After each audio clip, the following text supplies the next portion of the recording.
నమస్తే, welcome to Disha TV. మంత్రి కొండా సురేఖ మరియు అటు ఎమ్మెల్యే కడియం శ్రీహరి వ్యవహారం అక్కడ మీనాక్షి నటరాజన్ వద్దకు వెళ్ళినట్టు తెలుస్తూ ఉంది.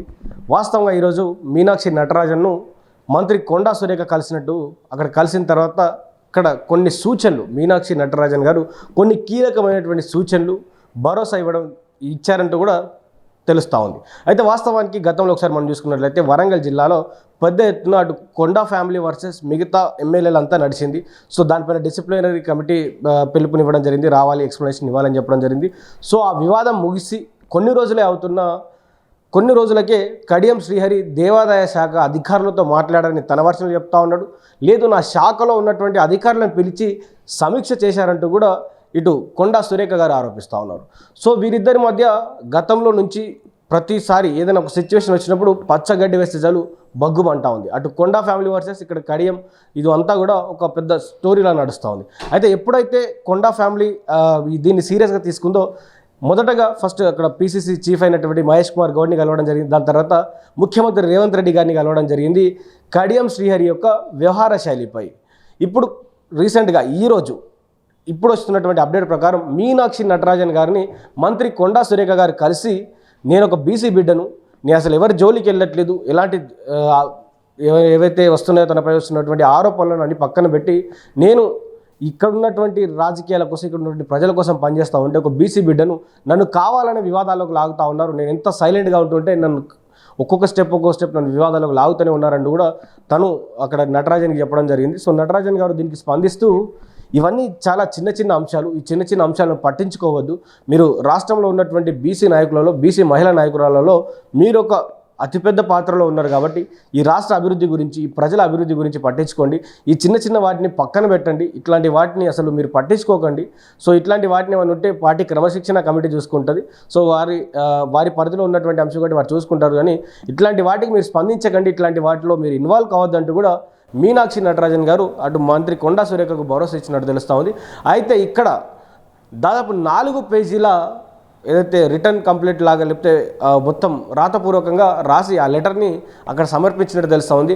అసలు ఎక్కడ వివాదం మొదలైంది, కొండ సంబంధించినటువంటి ఫ్యామిలీలో కడియం శ్రీహరి ఎందుకు ఇన్వాల్వ్ అవుతూ ఉన్నాడు, దేని గురించి మాట్లాడుతూ ఉన్నాడు, ఎందుకు ప్రతిసారి వాళ్ళ ఫ్యామిలీని టార్గెట్ చేస్తూ ఉన్నాడు, ఇక్కడ వరంగల్ రాజకీయాల్లో మరి అటు కడియం శ్రీహరి వర్సెస్ కొండా సురేఖగా ఎందుకు మారుతూ ఉంది, ఎలాంటి సిచ్యువేషన్ క్రియేట్ చేస్తూ ఉన్నాడు, సో తను వచ్చినప్పటి నుంచి ఎలాంటి ఇబ్బందులు పెడతా ఉన్నాడు పార్టీకి, కానీ పార్టీకి సంబంధించినటువంటి మిగతా నాయకులతో చర్చలు జరిపి ఎలాంటి ఇబ్బందులు చేసేటువంటి ప్రయత్నం చేస్తూ ఉన్నాడో మొత్తం ఆ 4 పేజీల లెటర్లో రాసి ఉందంట. సో 4 పేజీల లెటర్లో రాసి అక్కడ మీనాక్షి నటరాజన్ గారు సమర్పించారని తెలుస్తూ ఉంది. సో ఇవన్నీ కూడా ఈరోజు జరిగినటువంటి అంశాలు. సో జరిగినటువంటి అంశాల్లో మంత్రి కొండా సురేఖ మాత్రం, నేను ఒక బీసీ బిడ్డను, నాతో అంటే నా జోలికి ఎవరు రాకుండా, నన్ను ఇబ్బంది పెట్టకుండా చూడాలంటూ కూడా అటు మీనాక్షి నటరాజన్ కోరినట్టు తెలుస్తూ ఉంది. అయితే వాస్తవంగా మీనాక్షి నటరాజన్ గారు కూడా మిగతా నాయకులందరితో కూడా మాట్లాడడం జరిగింది. మిగతా నాయకులందరితో మాట్లాడి అసలు ఏం జరుగుతుంది, ఏమని తెలుసుకునేటువంటి ప్రయత్నం అయితే చేశారట. సో మొత్తానికైతే ఇవన్నీ చిన్న అంశాలు. సో ఈ ఒకరి శాఖలో ఇంకొకరు ఇన్వాల్వ్ కావద్దని కూడా తను మిగతా అక్కడ ఉన్నటువంటి అధికారులకు చెప్పడం అయితే జరిగింది. సో వాస్తవంగా ఈరోజు మాత్రం గతంలో ఆమె మహేష్ కుమార్ గౌడ్ని, అటు రేవంత్ రెడ్డిని, ఈరోజు మీనాక్షి నటరాజన్ అయితే కలిసింది. సో కలిసిన తర్వాత తను ఒక భరోసా అయితే కల్పించింది. సో భరోసా కల్పించి మొత్తానికైతే ఈ ఎపిసోడ్కి ఒక ఎండ్ కార్డు పడే విధంగా మాత్రం తన మాటలు అయితే కనిపిస్తూ ఉన్నాయి, మీనాక్షి నటరాజన్ మాటలు. మరి చూద్దాం, మరి రానున్నటువంటి రోజుల్లో మరి వరంగల్ జిల్లాలో అటు కొండా ఫ్యామిలీ వర్సెస్ ఇటు మరి కడియం శ్రీహరిగా ఏమైనా మారబోతా ఉందా? ఎందుకంటే ప్రతి సిచ్యువేషన్లో కడియం శ్రీహరికి, అటు కొండా ఫ్యామిలీకి కడియం శ్రీహరి ఏదో విధంగా అడ్డు తగులుతూ ఉన్నాడు, ఏదో విధంగా ఒక వివాదం మొదలయ్యేటువంటి పరిస్థితులు అయితే ఏర్పడుతూ ఉన్నాయి. ప్రతిసారి వరంగల్లో వీళ్ళ టాపిక్ వస్తూ ఉంది. సో వరంగల్ ఇటు కొండా ఫ్యామిలీకి, అటు వాళ్ళ ఫ్యామిలీకి పడట్లేదు కాబట్టి ఈ రాజకీయాలన్నీ కూడా రానున్నటువంటి ఎలక్షన్స్ కావచ్చు, లేకపోతే రానున్నటువంటి అక్కడ ఉన్నటువంటి లోకల్ బాడీ ఎలక్షన్స్లో తేలిపోతా ఉంది. ఎందుకంటే కొండా మురళి ప్రభావం ఆ వరంగల్ జిల్లాలో ఎంతైనా ఉంటుంది. అటు కడియం శ్రీహరి ఈ స్టేషన్ గన్పూర్ ఆ ఏరియాలలో ఎక్కువగా ప్రభావితం చూపించగలడు కాబట్టి మరి రానున్నటువంటి ఆ ఎలక్షన్స్లో వాళ్ళు ప్రభావితం ఎంతవరకు చేయగలుగుతారు, లేకపోతే ఇలానే మరి ఒకరి మీద ఒకరు వ్యాఖ్యలు చేసుకుంటా ఉంటే మిగతా పార్టీలకి ఏమైనా లాభం చేకూరించే అవకాశం ఉందనేది కూడా వేచి చూడాల్సింది. ఎందుకంటే ప్రస్తుతం ఉన్నటువంటి రాజకీయాలు వరంగల్లో మాత్రం అటు కొండా వర్సెస్ కడియంగా మారిపోతా ఉంది. సో కొండా ఫ్యామిలీ అటు కడియం సంబంధించినటువంటి అనుచరుల మధ్య మాత్రం పెద్ద ఎత్తున వాదోపవాదాలు అయితే జరుగుతా ఉన్నాయి, ఒకరి మీద ఒకరు కామెంట్స్ చేసుకుంటా ఉన్నారు. సో ఒకరి తర్వాత ఒకరు కూడా ప్రతి విమర్శలు అయితే జరుగుతూ ఉన్నాయి. సో గతంలో కడియం శ్రీహరి చేసినటువంటి వ్యాఖ్యలు ఏవైతే సమీక్ష చేయడం కాదు, అధికారులతో మాట్లాడడం.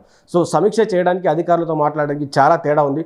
ఈ మాత్రం తెలియకుండా ఎలా మంత్రులు అవుతారంటూ కూడా ఆయన విమర్శించినటువంటి పరిస్థితులు అయితే ఉన్నాయి. మరి చూద్దాం రానున్నటువంటి రోజుల్లో ఏం జరుగుతుంది, డిసిప్లినరీ కమిటీ ఏమైనా ఇన్వాల్వ్ అవుతుందా, లేకపోతే అటు మీనాక్షి నటరాజన్ గారు కడియం శ్రీహరికి ఏమైనా వార్నింగ్ ఇస్తారా లేదా కూడా వేచి చూద్దాం.